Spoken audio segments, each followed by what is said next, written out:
Welcome to day 1, where I attach the needle bed before I read the manual.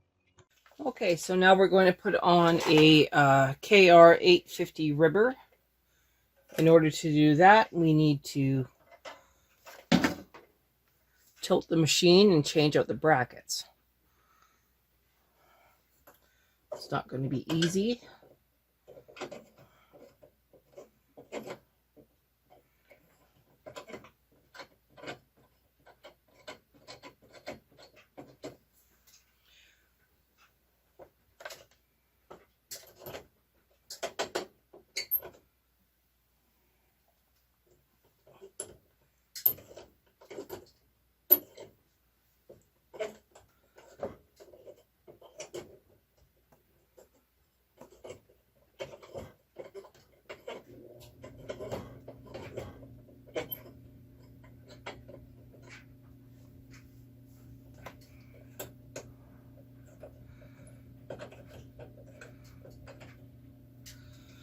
All right.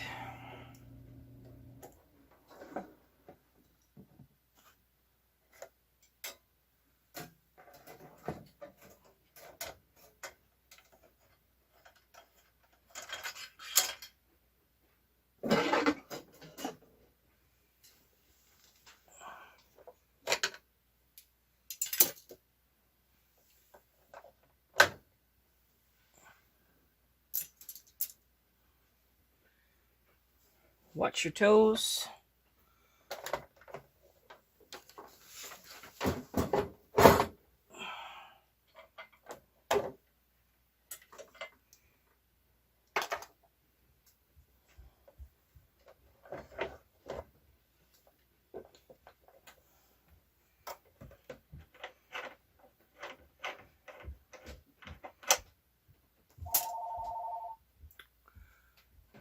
One second, please.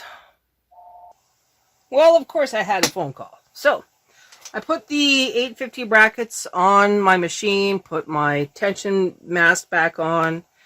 I plugged in my machine. I have to get my ribber, and I have to put the brackets on and put it into these two end thingies.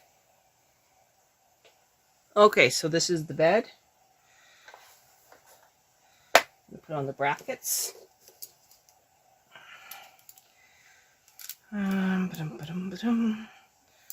This one goes here. This one goes here.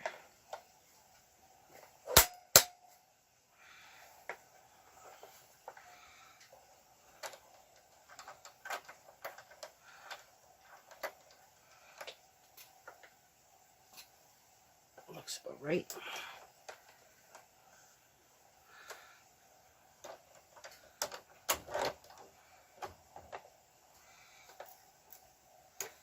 Okay, now we tighten.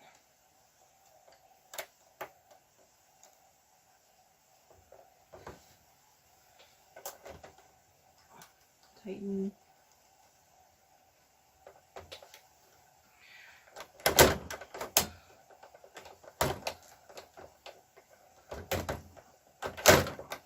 Lower. Put down the foot. Use these. Pull down the foot.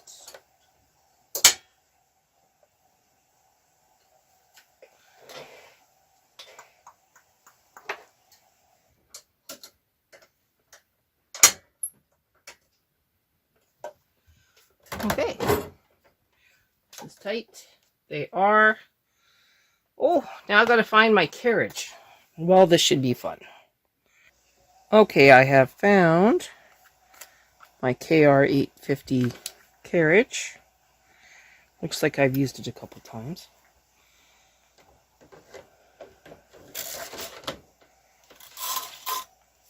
Now I just need to find my racking handle.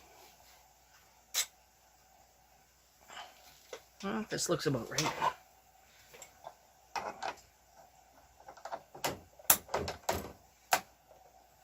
Okay, so I guess we are ready to get knitting. Well, this should be a fun series. how to use the KR850. Fun, fun, fun.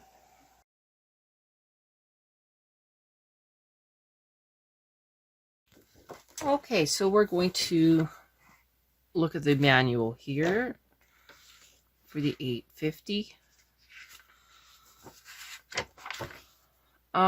Starts with our index. Names the parts, the setup, taking the ribber off. We're not going to do that. Important points, how to use the accessories, the way of knitting, making garments, and useful hints. So, let's look at the carriage as a whole. So it says here, this is the connecting pin. This is the tension dial. This is a tuck lever. This is a slide lever. This is the KR change knob right, KR change knob left. Again, tuck lever, tuck lever.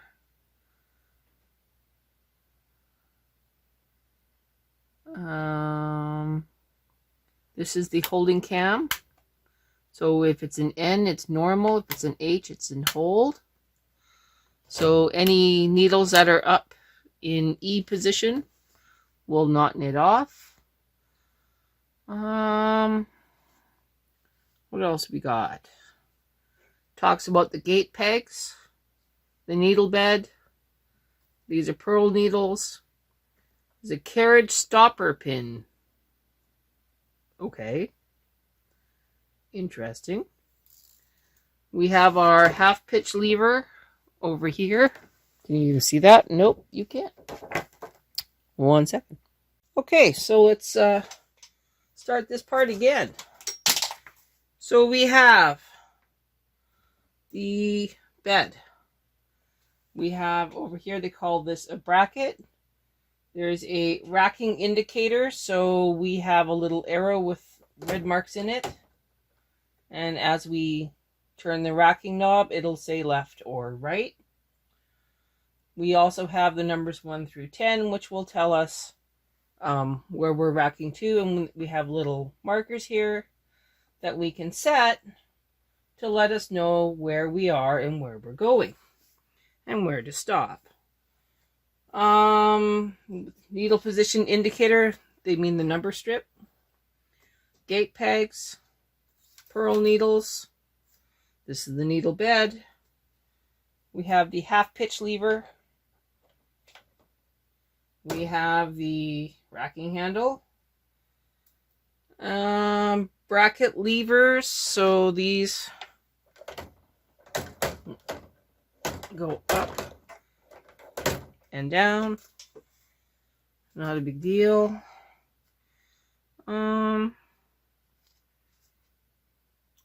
It says carriage stopper pin. That would be this little screw here and this little screw here. Those just stop the carriage from going off the bed when you don't want them to.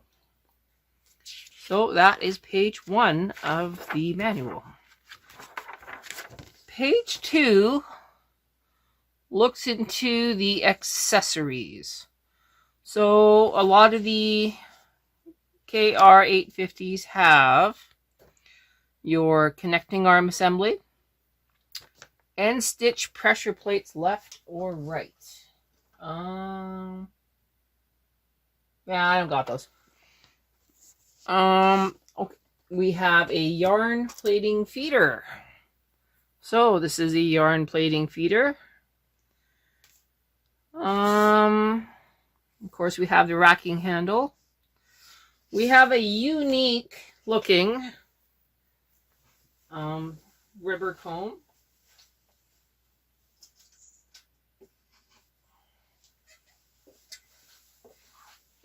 It has the weights on it. There's a section in the manual where we will actually be using this special bar. So that'll be fun. Just put this to the side for now. The fine knit bar. I never take mine out. It is this white piece of plastic which helps my stitches knit off. They do mention the 7 weights. So this is one of the 7 weights that I have. Claw type hangers. I have many of those. The spanner. I did see one, but I don't know where it went. Now this is where you get your work hook. I have my own. They actually list the case. Cute. Transfer tool. So some people actually get the double-eye transfer tool. You are also supposed to have more of these rulers or scales so that you could have a faster time choosing 1x2 or 2x2 for your ribbing. I actually do use those. I did show the KR setting plates. They're unique to the 850 Ribber and up. The other ones do not have the KR setting plates. Another unique feature that came with the 850 was a carriage lock, which fits into the setting plate so that you didn't have to take up the setting plate. I don't know why so many people have lost these, but that's pretty cool. That takes care of page 2. Page 3 went into setting up your ribber. So before I had a phone call, we were putting on the brackets onto my main bed, and then we were putting them onto the table. I put in my KR setting plates earlier, so I just took a photo of those. I will post those. Even here in the manual, you can see where it says where the little divot goes on the KR setting plate, that you were not supposed to put it underneath the main bed section, and you're supposed to use a spanner. But I don't use a spanner, I actually use my racking handle. Oh look, this is handy. There is a little graphic here where it says the screw and where the little nub is supposed to be on the setting plate. Pretty cool. Okay, so that's page 4. Page 5, it tells you how to put the little connection brackets in. And it does show that you are supposed to secure the little foot with your bracket for your main bed. A lot of people say it's not in there. Well, we have proof. Yes, it is. In order to put the carriage back on, you have to go past the stopper pin. I'm now past, and it'll stop my carriage from going too far when I do a full bed technique.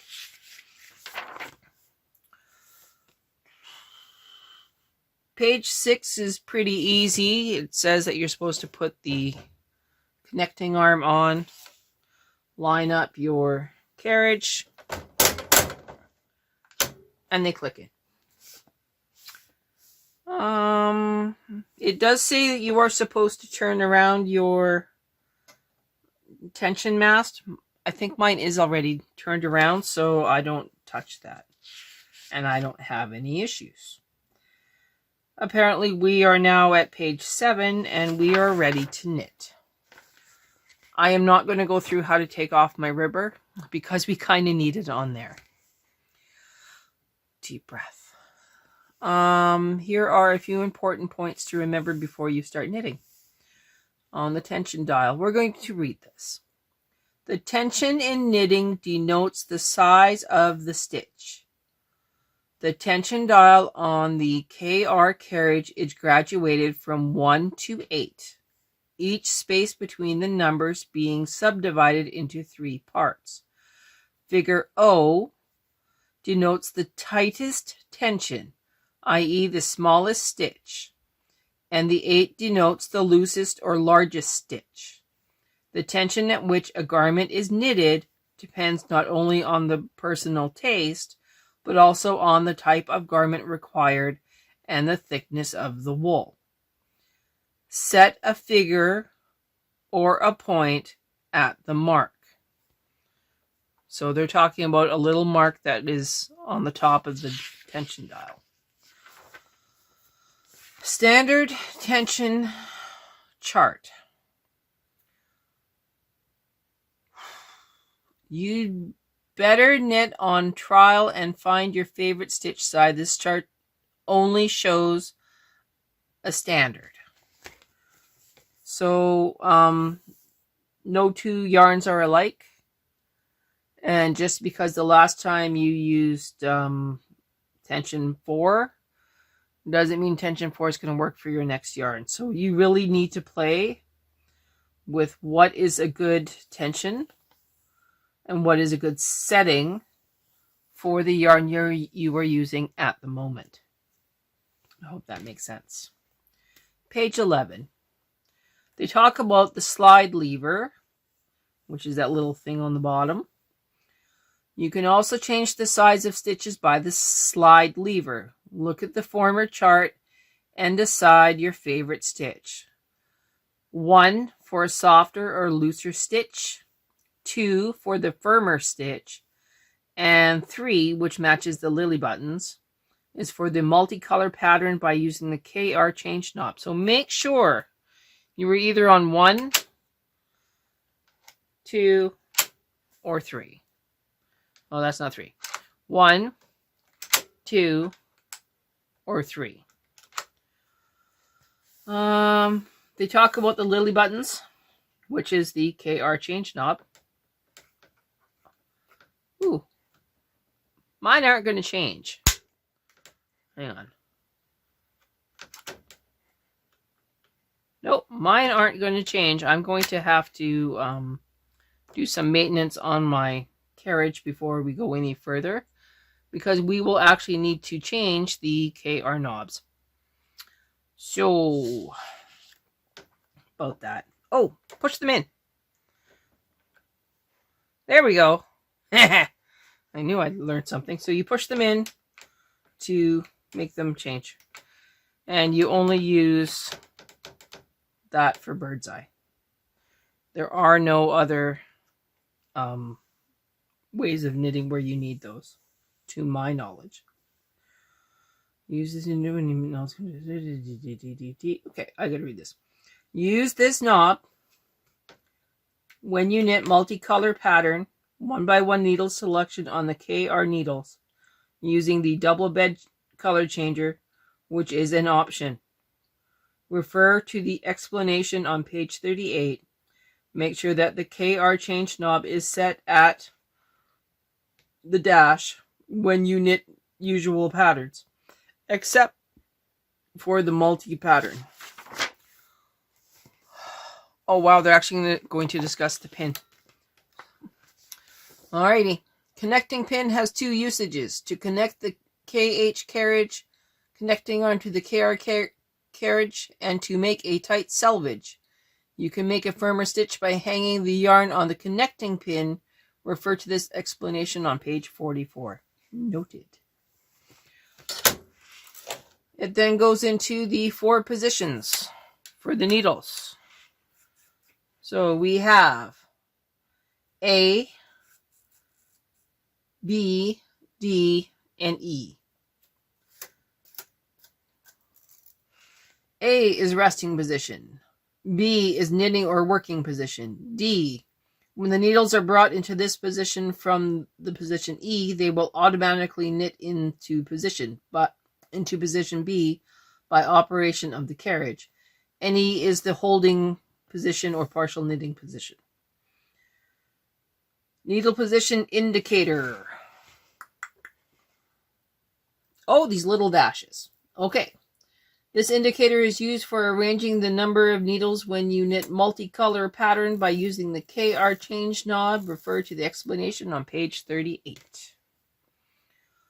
Half pitch lever. This is the one over here.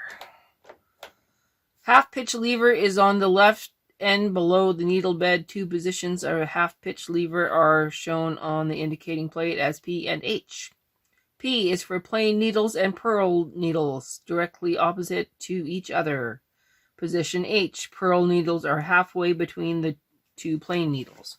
So, P and half. So, this needle,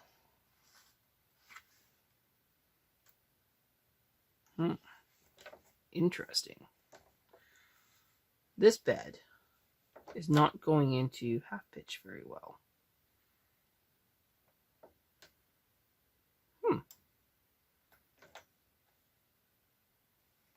Noted. I may have to do some adjusting.